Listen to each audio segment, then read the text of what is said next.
temporary cards were meant to bring fun. Instead, they brought madness. No, they're ignoring each other. They broke rules, broke balance, broke the game. Some were hilarious. Some were hell. But every single one left a scar. This is every broken temporary card in Clash Royale ever. Number 1. Super Knight. The Super Knight wasn't just strong, he redefined what it meant to be unkillable in Clash Royale. Released in September of 2024 as a limited time card, he cost just 4 elixir, but once he hit the field, it was over. His secret? A passive damage reduction, not just for himself, but for everything near him. If he was walking and not attacking, every troop or tower within an 8-tile radius took exactly 1 damage from any source. Fireball, 1. PEKKA, 1. Super Mini PEKKA, still just 1. This wasn't a shield, it wasn't a buff, it was straight up God mode. And it, of course, broke the game. People quickly realized the Super Knight wasn't a win condition, he was a walking anchor, a bubble of invincibility on legs. Drop guards or Skarmy inside his radius, they couldn't be zapped or arrowed or fireballed. They'd walk through pushes like ghosts with swords. Even crown towers could become untouchable if he was standing nearby. Suddenly matches turned into damage reduction chess. Players would chain Super Knights, one walks, the next attacks, then swap to keep the aura alive 24/7. Forget trades, forget elixir, it was all about timing the bubble. And your only hope? Make him stop walking. The moment he locks onto something, that protection drops, but good luck pulling that off. Even Inferno Dragon, the ultimate tank killer, could not help. It wouldn't lock on, it couldn't stop him. The Super Knight just kept on walking. What started as a fun event became a lava wall chess match. If you didn't cycle perfectly, you lost. If your opponent got 2 down, you were cooked. It was hilarious, it was rage-inducing, and it was one of the most busted cards ever released. And it proved something no one expected. Damage reduction might be scarier than damage itself. But if you think that was bad, just wait. There's one troop later in this video that didn't reduce damage, it erased the entire arena. Number 2. Giant Skelly Tombstone. Okay, this one's a little different. It's not technically a temporary card, but it's been so broken, so cursed, and so hilarious that leaving it out would just be criminal. Oh my god! Oh my gosh. Dude, this is gonna make the game so crazy! April Fool's Day 2016. Clash Royale had barely been out a month, and Supercell decided to lose their minds. For 1 day only, Tombstone stopped spawning skeletons. Instead, it spawned giant skeletons. It was a developer-only prank, only available in a special build sent to YouTubers, but the footage that came out of it, that was legendary. Players were throwing down 3 tombstones and just flooding the board with giant skellies, stacking death bombs like it was Halloween in Clashland. Combine that with other pranks that day, mortars launching goblin barrels and expos, friendly firing your own towers, and Tombstone instantly became a meme. Oh, and if you think that was weird, you have seen nothing yet. Later in this video, we're diving into a card so unhinged, it makes Giant Skeleton Tombstone look normal. And real quick, if you like the chaos, hit that subscribe button, it really does help way more than you think. Number 3, Super Archers. Some cards are broken. These were spiritually broken. April 2023, boot camp season, new arena, flashy cosmetics, pink and green chaos everywhere. But no one cared about the banners, no one cared about the tower skins, everyone was talking about them. The Super Archers, 3 elixir, cute icons, but behind those smiles, absolute demons. They came with double HP, splash damage, and knockback on every single hit. And the worst part? Fireball didn't kill them. Tanks never touched towers. Swarms deleted. Sparky bounced out of range every single time. Golden Knight, no dash for you, and E-Giant, irrelevant. Miner somehow became top tier, not because he was good, but because he could actually land a hit. And just when things couldn't get dumber, Supercell threw them into a golem spawning challenge. Every few seconds, free golem in the back, except they never crossed the bridge. The archers just juggled them in place forever. It became a loop of suffering, Sisyphus and his boulder. People gave up on offense. They built 1 elixir distraction decks just to keep their own archers alive long enough to chip tower. But if you thought that was bad, the next card didn't knock troops back. it simply erased them, so keep on watching. Number 4. Super Lava Hound. The first super card in Clash Royale history, and right away, the community was split. Some called it trash, others absolute menace. On paper, Super Lava Hound sounded wild. 8 elixir for a triple phase beast. Big Hound splits into 2 smaller hounds, each of those pops into 4 pups. That is 10 bodies from 1 single card, and when the first hound splits into 2, it deals death damage like a mini fireball. But here's the thing. It wasn't easy. It cost more than regular Lava Hound, had less HP, moved slower, and if you didn't mirror or rage it just right, your push fell flat. Supercell even banned mirror from the challenge because they knew that would happen. Some players went full gremlin mode, stacking pups, bridge spamming super hounds. It worked. Kind of, but the rest of us, we tried it, got hard countered by Executioner, and gave up. So was Super Lava Hound broken or just a meme? You tell me. Number 5. Super Ice Golem. On paper, he looked like a tanky beast, but in practice, Super Ice Golem was either unstoppable or completely useless. There was really no in-between. This dude cost 4 elixir, which already made him the priciest Ice Golem in town. Double the cost, but not exactly double the threat. His movement slower than a 3G connection. Supercell had to invent a brand new speed category just for this guy. Very slow, and no, that's not a joke. He literally crawled. A snail could beat this guy. But his freeze radius, now that was wild. When he died, the entire arena got frozen for 4 seconds. Troops, buildings, everything. You couldn't ignore him, you couldn't surround him, you had to deal with him before he reached your bridge and ruined your push.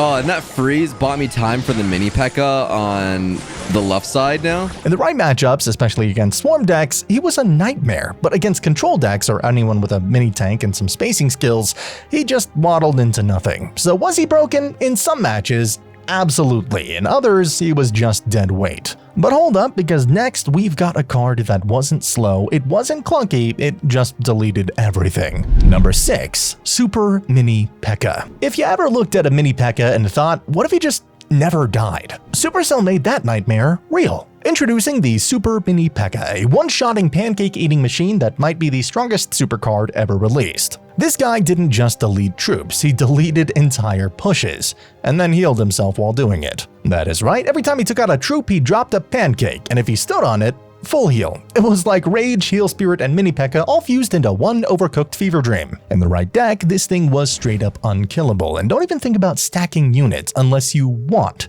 to serve him breakfast. Sure, you could technically shut him down with perfect timing and the right swarm cards, but if you slipped up once, that was it. Your tower was toast. Number 7. Rocket Silo. At some point, Supercell just said, you know what? Screw it. Give him the bomb. Oh, we can. Oh my god, What you actually happened? can. But I'm not going to. Oh, no! And thus the Rocket Silo was born, a 7 elixir building that does absolutely nothing for 13 seconds, just sits there mocking you, charging up like a helldiver calling in a 500 kilogram bomb. And then, boom. King Tower gone, game over, sanity erased. It dealt more damage than a rocket with no crown tower penalty, so drop 3 of them and sneeze on the tower with a fire spirit and GG. This wasn't Clash Royale, it was a nuclear simulator with elixir. Now technically there were 2 ways to play. Spam units like a menace and hope, or become a rocket goblin. 1 elixir cycle deck, pure tunnel vision. Spoiler alert, that was the only real strat. Matches came down to milliseconds. 1 misclick, 1 second too slow, and boom, you lost the arms race. People were sweating like it was CRL finals. It was rocket races where first to 3 wins the lobby. And then there was Monk, Clash Royale's I can deflect anything champ. Except apparently this. The rocket just vanished. Bug, feature, who knows, but it was hilarious. This mode was not about skill, it was about Wi-Fi, willpower, and pure cycle speed. And honestly, it was just stupid, but also kind of amazing. How about a nice cup of liberty? Yeah. I really need to lay off the Helldivers. And believe it or not, what you've heard so far is nothing compared to what's coming. Number 8. Goblin Party Hut. This wasn't a card, this was an event. Dropped in 2023 to celebrate Clash Royale's 7th anniversary, the Party Goblin Hut wasn't just temporary, it was unhinged. At first glance, it looked innocent, a humble goblin hut dressed up for a birthday party, but when you placed it on the map, everything changed. It had the range of an expo, the DPS of a dark goblin, the death spawn of a goblin cage, and it targeted air. You weren't just building a defense, you were building a nightclub, and every unit in the game was invited to the slaughter. When this thing locked onto your tower, it felt less like a fair game and more like you were getting spawn camped in a rhythm game. You tried to defend, but it was already too late. It cost 5 elixir, 1 less than Expo, no setup time, and when it finally died, it vomited out 6 goblins and a brawler. Players didn't just use it, they cycled it, they mirrored it, they built entire decks just to keep the party going. And when someone figured out the 2.4 cycle version, Mirror, Monk, Earthquake, Log, Party Hut, that was when the real chaos began. Suddenly, Clash Royale wasn't a strategy game anymore. It was a festival of war with a goblin-themed rave raiding party. Number 9. Party Rocket. What do you get when you cross a rocket with absolute chaos? Well, the answer is the Party Rocket, a card so confusing, so hilarious, and so broken in concept that it didn't just shake the game. It rewrote what a spell could be. It didn't deal damage, it didn't even hurt buildings. Instead, it converted whatever it hit. You dropped it on a Mega Knight, now he's gone, replaced by a Goblin. You rocketed a whole push? Congratulations, you recruited their entire army. And suddenly the enemy's offense became your defense. One click and Sparky becomes Steve. PEKKA? Now she's Kevin the Goblin. Even clone troops get goblinized, and for the first time in Clash Royale history, players were punished for defending well. Because every good counter was one more unit you might accidentally convert into goblin bait. But here's the kicker. This card was the first ever concept of what we now know as the Goblin Curse, a mechanic introduced years later where troops literally just transform into goblins. The difference? Party Rocket had no limits. You just drop the Goblin Hammer on everything in its path, enemy or ally. You could Party Rocket your opponent's queen or your own golem. Was it balanced? Absolutely not. Was it brilliant? Debatable. But was it fun? Hell yeah. For a few glorious weeks, Clash Royale wasn't about stats, strategy, or synergy. It was all about who could out-goblin the other first. But if you thought the Party Rocket was ridiculous, you haven't seen anything yet, because later in this video, things get so much worse. And trust me, you're not going to want to miss the carnage. Number 10. Terry. In May 2023, Supercell dropped their 6th temporary card in 6 months.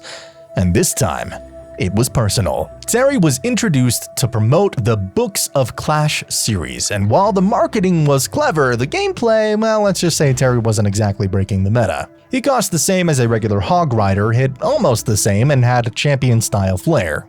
Literally. You could activate a 1 elixir ability to make him jump into the air and slam down like a budget Mega Knight. Sounds cool, right? And it was for about 1 match. Then players realized something. Terry wasn't broken. He wasn't meta.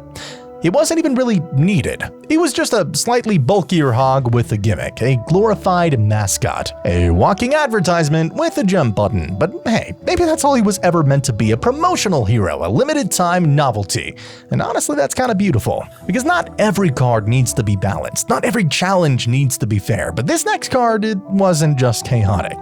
It was controversial. Number 11. Santa Hog Rider. Picture this, it's December 2022, and Supercell gave us a gift. A jolly gift-dropping Hog Rider dressed in red. He cost 1 more elixir than a regular hog, had slightly less health, and dealt slightly more damage thanks to a rounding bug.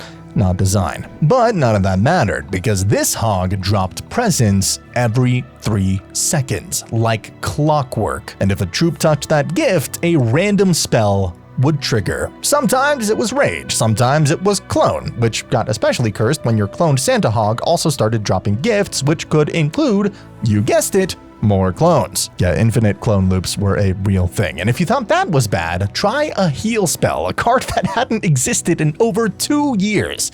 Then, the wildest of all, an invisibility spell. A mechanic Clash Royale had never officially released. Stealth troops out of nowhere. It was beautiful, it was chaos, and for some players, it was absolute hell. See, Clash Royale has always tried to be competitive. Tight cycles, precise timing, strategic counterplay, but Santa Hog, he threw that out the window, dropped a present on it, and cast Clone for good measure. The RNG was brutal. You could lose a game because a spell spawned at the wrong time, or win without doing literally anything at all. Some loved it, others said it was Clash Royale's lowest point, but either way, for one short event, Supercell let pure randomness take the reins. And in the middle of that winter madness, we learned one singular thing. Even the most broken card can wear a Santa hat and get away with it. But what came next made Santa Hog look balanced. Number 12. Barbarian Launcher. You thought the evil mortar was annoying, well then let me introduce you to its jacked up barbarian hurling cousin, the Barbarian Launcher. It looked like a mortar, it acted like a mortar, but instead of launching explosive shells, it launched barbarians. Every 3 seconds, this thing yeeted a fresh, mustached man straight across the map, each one ready to smack your tower like it owed him elixir. And unlike Mortar's slow single-target damage, these barbarians, they stacked, and fast. Drop one Barbarian Launcher and suddenly your opponent's side is crawling with angry dudes swinging swords haphazardly. It wasn't technically a super card, but it might as well have been. And what's crazy, this wasn't some last-minute gimmick. Barbarian Launcher was actually a scrapped card from years ago, quietly shelved because Supercell probably thought, yeah, that's gonna break the game. But now, it didn't have to be balanced, it just had to be fun, and this thing was fun. Players loved it so much that Supercell brought it back during the Mega Deck Challenge, and honestly it was a highlight. And for a brief moment in 2022, the Barbarian Launcher was meta-defining fun. Not competitive, not permanent, but definitely unforgettable. Number 13. Wizard Trio. The Wizard Trio was Clash Royale's first ever spellcasting boy band. Ice Wizard, Wizard, and Electro Wizard all bundled into one massive 7 elixir drop. And they did not waste time. Literally. Unlike every other card in the game, these 3 ignored the standard 1-second delay and spawned instantly. One moment you're defending a push, your next your tower's frozen, fried, and stunned at the same time. They called it a challenge, but for some players it felt like warfare. Even spells like Fireball, Arrows, and Lightning were banned to keep the trio alive longer, meaning your only hope was Poison or Monk. But despite all that raw magical power, there was something off. Those wizards, they didn't synergize. The Ice Wizard slowed everything down just so Electro Wizard could zap it still, while Wizard casually roasted both. And don't even get me started on their movement speeds. Electro zipped ahead while the others jogged behind like confused interns. Some players found this clunky, others exploited it to perfection. This card wasn't just powerful, it was unpredictable. And in a game built around control, that made it dangerous. But the real danger is what came after the wizards. Number 14. Warmth.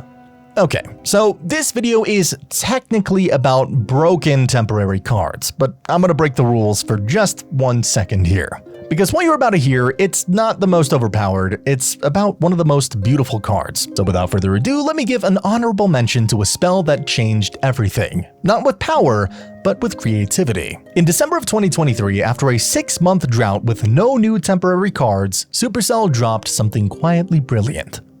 Warmth. A 1 elixir spell. No damage, no explosions, just a gentle unfreezing of your troops in the middle of a snowstorm. See, the whole challenge was built around a frozen battlefield. Every troop would freeze 10 seconds after being placed, and the only way to keep your army alive and moving was this little glowing orb of comfort. It didn't just unfreeze units, it healed them too. Not as much as the old heal spell, sure, but enough to turn the tide if you played it just right. And I've gotta say, as someone who's played every challenge in this game, that snowstorm event might have been my favorite. Because for once, the challenge wasn't about breaking the game with some busted card. It was about changing the rules in a smart, balanced, and fun way. You could build huge pushes, stack insane combos, and with that 1 elixir warmth spell, let you feel the control in the middle of total chaos. That is how temporary cards should be used. Not just means for marketing, but to make the game feel fresh again. So yeah, maybe warmth didn't ruin the meta, but in its own quiet way, it kinda stole my heart. Number 15. Super Witch. 6 elixir, 1 staff, and surprisingly the power of 3 witches in 1. She dropped skeletons, she dropped bats, she cursed enemies into pigs. On paper, it sounded busted. In practice, well, if you had a rocket, you basically deleted her for even trade. And that's kinda where the problem began. She had decent health, just enough to survive a lightning, but not enough to feel like a tank. She summoned swarms, but no splash to back it up. And her damage was somehow worse than a regular witch. Like, you're telling me I paid 1 more elixir for a splashless, slower, clunkier version of something I already don't play. The challenge tried to hype her up, but half the players were running Executioner, the other half Electro Giant, and once you saw your Super Witch get melted for the 5th time by a spinning axe or a glowing zappy boy, you realized something. She wasn't super, she was just Witch, with a new hat. To be fair, she did bring back some long-lost archetypes. For a brief moment, Witchbanes felt powerful again, and she wasn't bad, just safe, playable, you know, meh. But that's the thing with temporary cards. Some push the game to its limits, and others play it safe. And just when Super Witch felt like the calm before the storm, Clash Royale dropped what might be the most broken temporary card in history. So buckle up. Number 16. Super Magic Archer. If Clash Royale ever had a card that rewired how the entire game functioned, this was it. The Super Magic Archer cost 5 elixir, did 1 damage per shot, and somehow managed to be the most dangerous card in the entire arena. Why? Because he didn't just hit troops. He brainwashed them. Every shot that landed converted enemy troops to your side, even princess towers. Yes, towers. You could literally turn your enemy's defense into your offense, and suddenly your push became a recruitment campaign. The chaos, unreal. There were moments where both towers were yours. The opponent's Skeleton King was activating his ability for you, and a converted balloon was casually floating straight to their king tower. It was confusing, hilarious, and glorious all at once, but it didn't stop there. Convert a troop mid-animation, it would cancel attacks, chain interactions, and even bait out their own spells. You would see players lightning their own troops by accident, or drop a Mega Knight just to watch it jump, and then switch teams like it got offered a better contract. And if you converted a champion, you could use their ability. It wasn't just mind control, it was identity theft. For most players, this wasn't Clash Royale anymore. It was 4D chess with mind games, friendly fire, and Tower of Betrayal, and honestly, it was incredible. Some called it the most fun challenge in the game's history, others called it unplayable madness. But one thing is for sure. Super Magic Archer did not care what team you were on, he made you his. But the real Magic Archer, he was precise, beautiful, skillful, until Clash Royale ruined him. Watch this next, it's one of the craziest stories in the game's history. You will not believe how it all went down. I'll see you there.